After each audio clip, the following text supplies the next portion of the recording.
இந்த மகா சிவராத்திரி அன்னைக்கு நம்ம சிவ வழிபாட்டை மேற்கொள்றதுனால நம்ம மனமும் ஆரோக்கியமும் புதிய ஆற்றலை பெறுது. கண் விழிக்க முடிஞ்சதுன்னா கண் விழிச்சுக்கோங்க, இல்லைன்னா கண் விழிச்சுக்கிட்டு ஐயோ எனக்கு தூக்கம் வருது அப்படின்னு சொல்லக்கூடாது. அடுத்தது பார்த்தீங்கன்னா கண் விழிச்சுக்கிட்டு நம்ம சீட்டை ஆடுறதோ இல்லை தாயக்கட்டை விளையாடுறதோ இல்லை அரட்டை அடிக்கிறதோ இல்லை படம் போடுவாங்க படம் பார்க்கலான்னு சொல்லிட்டு அதெல்லாம் பார்த்துக்கிட்டு இருந்தீங்கன்னா நான் சிவராத்திரி கண் முழிச்சேன் தெரியுமா அப்படின்னு சொல்கிறதுல அர்த்தமே கிடையாது. சும்மா குத்தாட்டம் போடுறேன்னு அதை போய் பார்த்துட்டு வேண்டாம், அதெல்லாம் நமக்கு வக்கரங்களை தான் சுமந்துக்கிட்டு வருவோம். அதனால் என்ன பண்ணுங்கள், நல்ல கலை நிகழ்ச்சிகள், நல்ல இசை கேட்க முடியுதா, பக்தி பாடல்கள், சொற்பொழிவுகள், நல்ல பாடல்கள் கேட்க முடியுதுன்னா போய் அதையும் கேட்டுக்கிட்டு வாங்க. அனிதா புஷ்பவனம் குப்புசாமி விஹா யூடியூப் சேனல் அன்பர்கள் அனைவருக்குமே அன்பான வணக்கம்.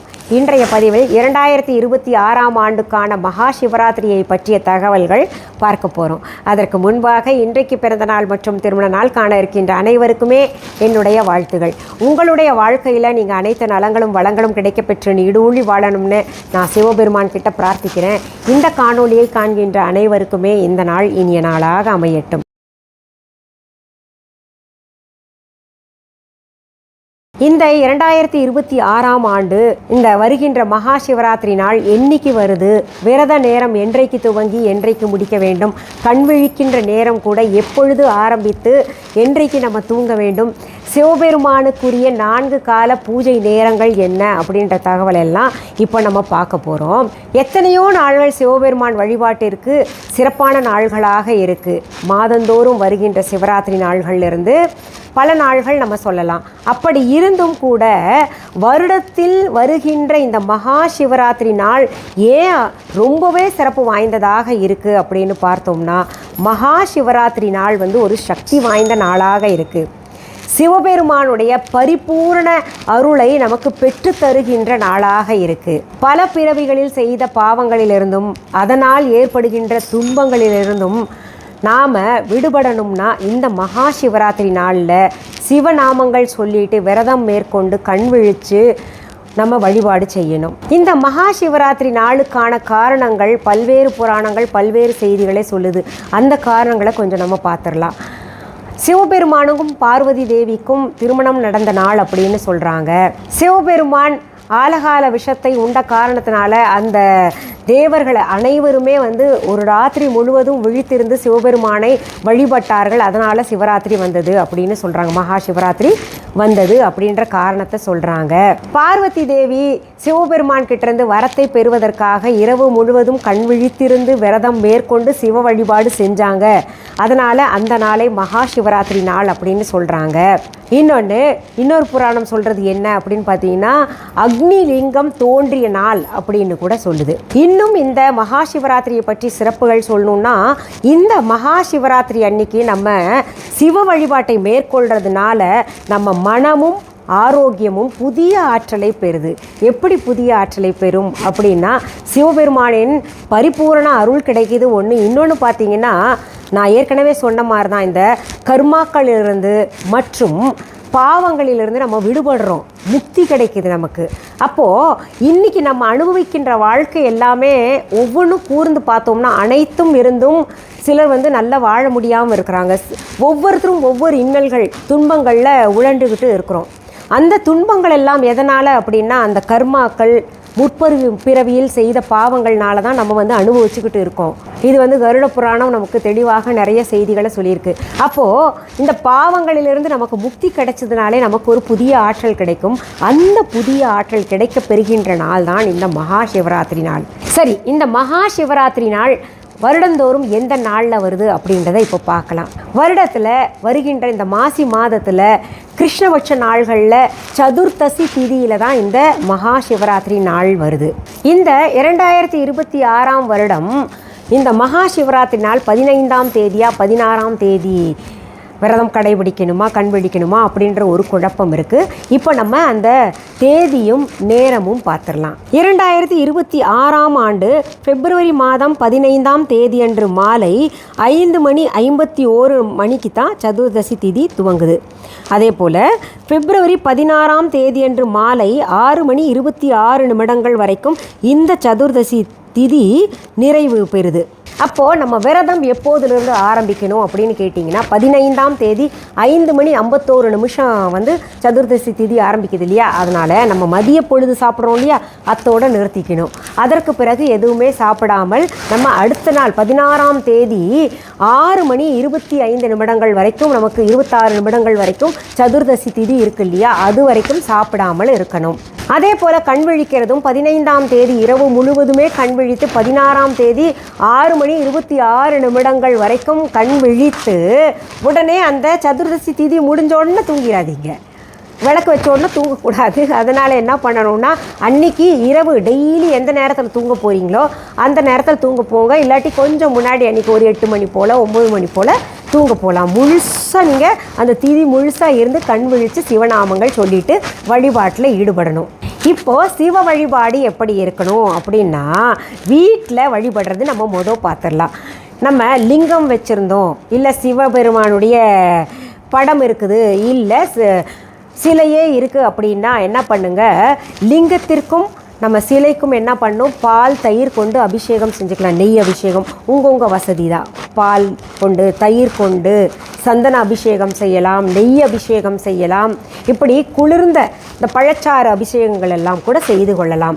அப்படி செய்து நல்ல சந்தனம் குங்குமம் வச்ச பின்னாடி நல்ல அவருக்கு இந்த வில்வ இலைகள் இருக்கு இல்லையா, அந்த வில்வ இலை கொண்டு பல மலர்களும் கிடச்சதுன்னா அதை கொண்டு அர்ச்சனை பண்ணும். நம்ம வில்வ இலை கொண்டு சிவநாமம் சொல்லிட்டு அர்ச்சனை செய்யணும். நம்ம சிவநாமம் சொல்கிறதுக்கு எனக்கு தெரிஞ்சு ஓம் நம சிவாய அந்த மந்திரத்தை காட்டிலும் ஒரு பெரிய மந்திரமே இல்லை அப்படின்னு நம்ம அன்றாட வாழ்க்கையிலேயே பாருங்களேன். சிவனே சிவசிவா ஓம் நம சிவாய இப்படின்னு சொல்கிறோம் இல்லையா, அந்த மாதிரி அன்றாடம் சொல்லக்கூடிய அந்த மந்திரமே வந்து உச்சரிச்சுக்கிட்டே இருக்கலாம். இல்லை சிவ பாடல்கள் நிறையா தெரியுது, சிவபெருமானுக்குரிய மந்திரங்கள் நிறைய தெரியுது, இல்லை திரையம்பகம் மந்திரம் தெரியுது. எதுவாக இருந்தாலும் லிங்க அஷ்டகம் அஷ்டோத்திரம் இந்த மாதிரி எது தெரிஞ்சாலும் நீங்கள் நான் சொல்லிக்கிறேன் அப்படின்னு சொன்னீங்க, தாராளமாக சொல்லிக்கோங்க. நம்ம விரதம் இருக்க முடிஞ்சவங்க இருங்க, இல்லை இருக்க முடியலன்னா மௌன விரதம் உச்சிதம். மௌனமாக விரதம் இருந்து சிவனை உள்ளும் புறமும் நம்ம நினைத்து வழிபாடு செய்யணும். எப்போவுமே அமைதியாக இருக்கும் பொழுது தான் நமக்கு நல்ல சிந்தனைகள் பிறக்கும். அந்த நல்ல சிந்தனையில் நம்ம சிவனை நிறுத்தி மனத்திலே நிறுத்தி வழிபாடு செய்ய முடியும். அதனால் நீங்கள் விரதம் இருக்க முடியலையேன்னு கவலைப்படாதீங்க. ஏன்னா உடம்புக்கு முடியாதவங்க, மருந்து மாத்திரை சாப்பிட்றவங்க, கர்ப்பிணி பெண்கள், சின்ன குழந்தைங்களெல்லாம் எப்படி இருக்க முடியும் இல்லையா, கஷ்டம்தான். அதனால் என்ன பண்ணுங்கள், விரதம் இருக்க முடியல அப்படின்னு கவலைப்படாதீங்க, மௌன விரதம் இருந்துக்கோங்க. மற்றபடி கண் விழிக்க முடிஞ்சதுன்னா கண் விழிச்சுக்கோங்க. இல்லைன்னா கண் விழிச்சுக்கிட்டு எனக்கு தூக்கம் வருது அப்படின்னு சொல்லக்கூடாது. அடுத்தது பார்த்தீங்கன்னா கண் விழிச்சுக்கிட்டு நம்ம சீட்டை ஆடுறதோ இல்லை தாயக்கட்டை விளையாடுறதோ இல்லை அரட்டை அடிக்கிறதோ இல்லை படம் போடுவாங்க, படம் பார்க்கலான்னு சொல்லிட்டு அதெல்லாம் பார்த்துக்கிட்டு இருந்தீங்கன்னா நான் சிவராத்திரி கண் முழிச்சேன் தெரியுமா அப்படின்னு சொல்கிறதுல அர்த்தமே கிடையாது. அதனால் அதெல்லாம் பண்ண வேண்டாம். நீங்கள் கண் விழிக்க முடிஞ்சுன்னா கண் விழிச்சுக்கோங்க, இருந்தால் நல்லது. நம்ம உடலும் ஆரோக்கியம், மனமும் ஆரோக்கியம் பெறும், சிவபெருமானுடைய அருளும் கிடைக்கும். சரி, இப்போது இந்த வழிபாட்டை நீங்கள் முடிஞ்ச அளவுக்கு எளிமையாக சுருக்கமாக செஞ்சுக்கோங்க. நமக்கு இங்கே தேவை மனத்தை சுத்தமாக வச்சு சிவநாமத்தை சொல்லி நமக்கு இருக்கக்கூடிய துன்பங்கள் ஒவ்வொருத்தருக்கும் ஒவ்வொரு மாதிரி இருக்கும். அந்த துன்பங்களிலிருந்து நான் விடுபட வேண்டும் அப்படின்னு நல்லா வேண்டிக்கோங்க, அவ்வளோதான். சரி, இப்போது இந்த கோயிலுக்கு போய் பூஜை பண்ணணும் அப்படின்னா நீங்கள் கோயில் பூஜைகளில் கலந்துக்கோங்க. 4 கால பூஜைகள் நடைபெறும். இது வந்து அந்தந்த நேரத்துக்கு போயிட்டு வர்றது சிறப்பாக இருக்குமா, முடியும்னா செய்யுங்க. இல்லைன்னா என்ன பண்ணுங்கள், கோயில்லையே முழு நேரமும் இருந்து நிறையா கலை நிகழ்ச்சிகள் நடக்கும், நிறைய உரையாடல்கள், அதாவது நிறைய இந்த ஆன்மீக சொற்பொழிவுகள் எல்லாம் நடக்கும், அதை கேட்கலாம். இல்லை கலை நிகழ்ச்சிகள், நல்ல தரமான கலை நிகழ்ச்சிகள் நடந்து அங்கே போங்க.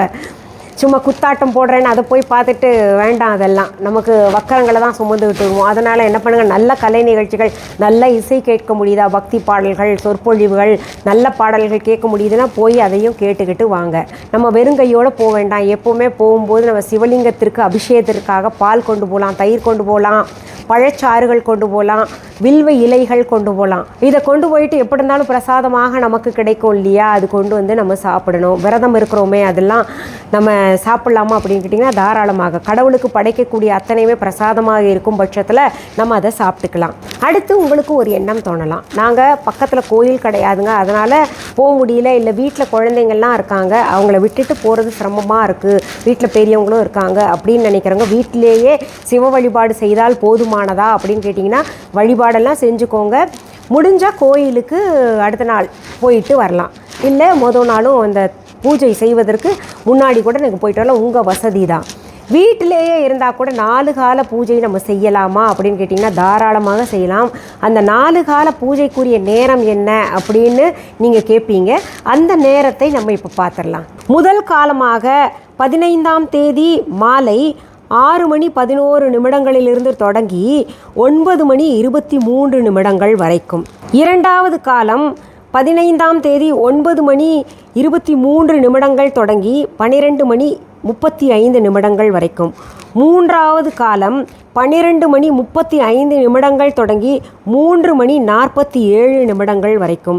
நான்காவது காலம் 3 மணி 47 நிமிடங்கள் தொடங்கி 6 மணி 59 நிமிடங்கள் வரைக்கும். இப்படி 15ஆம் தேதி சாயங்காலத்தில் பூஜைகள் தொடங்கி இரவு முழுவதுமே பூஜைகள் 4 காலத்தில் சிறப்பாக நடைபெறும். ஒவ்வொரு பூஜையும் பார்த்திங்கன்னா 3 மணி நேரங்கள் இருக்குது. இந்த நேரம் முழுவதுமே போய் அந்த பூஜையில் கலந்துக்கலாம். இல்லை ஏதாவது ஒரு நேரம் தேர்ந்தெடுத்து அந்த 4வது கால நேரம் இருக்கு இல்லையா, பூஜை நேரம் அதிகாலையில் நடக்கிறது, அதில் போயிட்டு கூட கலந்துக்கிட்டு வரலாம். ரொம்பவே சிறப்பு. சரி, இப்போது விரதம் இருக்கிறவர்கள் அன்றைக்கி என்ன சாப்பிடலாம் அப்படின்னு கேட்டிங்கன்னா தயிர் சாதம் சாப்பிட்லாம், பால் சாதம் சாப்பிட்லாம், சித்ரா அன்னங்கள் செஞ்சுட்டு அது சாமிக்கு படைச்சிட்டு அதுவும் சாப்பிட்டுக்கலாம். ஒரு வேளை சாப்பிடலாம். இது இப்போ ஒரு வேளை சாப்பிட்றது விரதத்தில் அப்படின்றது கடைபிடிப்பது வழக்கமாக போயிடுச்சு. அந்த காலத்துல எல்லாம் அது கூட சாப்பிடாமல் இருந்தாங்க. ஆனால் இப்போ தண்ணி கட்டாயம் குடிக்கணும். இப்போ இருக்கக்கூடிய நம்ம சீதோஷ்ண நிலை வேறு இருக்கிறனால தண்ணியும் குடிக்கணும். ஒரு வேளை சாப்பிட்றவங்க சாப்பிட்டுக்கோங்க. இது சாப்பிட்டுட்டு நீங்கள் சிவ வழிபாட்டில் இருந்துக்கிட்டு உங்களுக்கு இருக்கக்கூடிய இன்னல்கள் எல்லாம் விலகணும்னு வேண்டிக்கிட்டு நீங்கள் நல்லா இருக்கணும்னு நானும் சிவபெருமான்கிட்ட வேண்டிக்கிறேன். இந்த பதிவு உங்களுடைய ஃப்ரெண்ட்ஸ் ரிலேட்டிவ்ஸ்க்கெல்லாம் நீங்கள் கட்டாயம் பகிரணும் அப்படின்றது என்னுடைய தாழ்மையான வேண்டுகோள். இதுவரைக்கும் என்னுடைய யூடியூப் சேனல் சப்ஸ்கிரைப் பண்ணாதவங்க சப்ஸ்கிரைப் பண்ணிக்கோங்க. பக்கத்தில் பெல் ஐகான் பட்டனை அழுத்திக்கோங்க. அதில் ஆல் என்கின்ற ஆப்ஷனையும் அழுத்திக்கோங்க. இப்போ நம்ம விஹா ஆன்லைன் பற்றி சொல்கிறேன். விஹா ஆன்லைன் என்பது எங்களுடைய ஆன்லைன் ஷாப். இதுவரைக்கும் எங்களுடைய Viha online shopping app download பண்ணாதவங்க உடனே ப்ளே ஸ்டோர் ஆப் ஸ்டோருக்கு போங்க. தம்ப்நெயிலில் கொடுக்கப்பட்டு இருக்கின்ற விஹா ஆன்லைன் ஸ்பெல்லிங் பார்த்து டெக்ஸ்ட் பண்ணுங்கள், டவுன்லோட் பண்ணிக்கோங்க. டவுன்லோட் செய்த பின்னாடி நீங்கள் பார்க்க வேண்டியது மிஸ்ஸஸ் அனிதா குப்புசாமிஸ் விஹா ஆன்லைன் அப்படின்னு இருக்கா அப்படின்னு கன்ஃபார்ம் பண்ணிக்கோங்க. அதில் நிறைய ஆப்ஷன்ஸ் இருக்குது. மொழி மாற்றம் செய்து கொள்ளலாம், கரன்சி சேஞ்சிங் எல்லாம் செய்து உங்கள் நாட்டுக்கு என்ன பொருள் வேணுமோ நீங்கள் ஆர்டர் செஞ்சுக்கலாம். எல்லா நாட்டுக்கும் எல்லா ஊருக்கும் சேருமா பொருள்கள் ஆர்டர் போட்டால் அப்படின்னு கேட்டிங்கன்னா கட்டாயமாக சேரும். நம்ம விஹா ஆன்லைன் ஷாப்பிங் ஆப் தவிர www.viha.online என்கின்ற இ-காமர்ஸ் வெப்சைட்டும் நடத்திக்கிட்டு வரோம். அதுலேயும் பொருள்கள் ஆர்டர் ப்ளேஸ் பண்ணலாம். நிறைய பொருள்கள் இருக்குது. என்ன இருக்குது அப்படின்னு நீங்கள் கேட்டிங்கன்னா 1-2 சொல்லி அடக்கிக்க முடியாது. கிட்டத்தட்ட 7000 வெரைட்டி பொருள்கள் இருக்குது. போய் பாருங்கள். பொருள்களை நேரில் பார்த்து வாங்கணும் அப்படின்னு நினைக்கிறவங்க சென்னை ராஜா அண்ணாமலைபுரத்தில் இயங்கிக் கொண்டிருக்கின்ற எங்களுடைய விஹா கடைக்கு வாங்க. அங்கே பார்த்திங்கன்னா நிறைய பொருள்கள் நேர்லேயே இருக்குது. சிலைகள் எல்லாம் இருக்குது. சிவபெருமான் சிலை வேணும், இல்லை சிவ குடும்பம் சிலைகள் வேணும், சிவலிங்கம் வேணும், இல்லை எது வேணாலும் உங்களுக்கு எந்த சிலை வேணும்னாலும் நீங்கள் பார்த்து வாங்கிக்கலாம். இது தவிர நிறைய பூஜை பொருள்கள் இருக்குது, சாப்பிட்ற பொருள் எல்லாம் இருக்குது. அரிசி கிட்டத்தட்ட 50 பாரம்பரிய அரிசி வகைகள் இருக்குது. இன்னும் நிறையா சொல்லிட்டு போகலாம். எல்லாமே ஆர்கானிக் பொருள். நான் தயாரிக்கின்ற சோப்ஸ் அண்ட் க்ரீம்ஸ் மற்றும் அந்த ஷாம்பு எல்லாம் பார்த்திங்கன்னா பியூராக plant based and fruit based எல்லாமே பார்த்திங்கன்னா பியூராக ஆர்கானிக்காக கொடுத்துட்ருக்கேன். அதனால் எல்லோரும் பயன்படுத்திக்கிட்டு நல்லா இருக்குது அப்படின்ற மாதிரியே சொல்லிகிட்ருக்கீங்க. நம்ம எங்கேயும் கிடைக்காத பலன் நம்மக்கிட்ட வாங்குகிற இந்த ஹென்னா இண்டிகோவில் நல்ல கலர் கிடைக்கிது அப்படின்ற மாதிரி சொல்லிகிட்ருக்கீங்க. தூய்மையாக கொடுத்துட்ருக்கோம். அதுதான் காரணம். சரி, உங்களுக்கு மீண்டும் மீண்டும் அடுத்தடுத்த தகவல்களை அடுத்தடுத்த பதிவுகளில் சொல்கிறேன். அது வரைக்கும் நன்றி கூறி விடைபெறுவது அனிதா குப்புசாமி. நன்றி, வணக்கம்.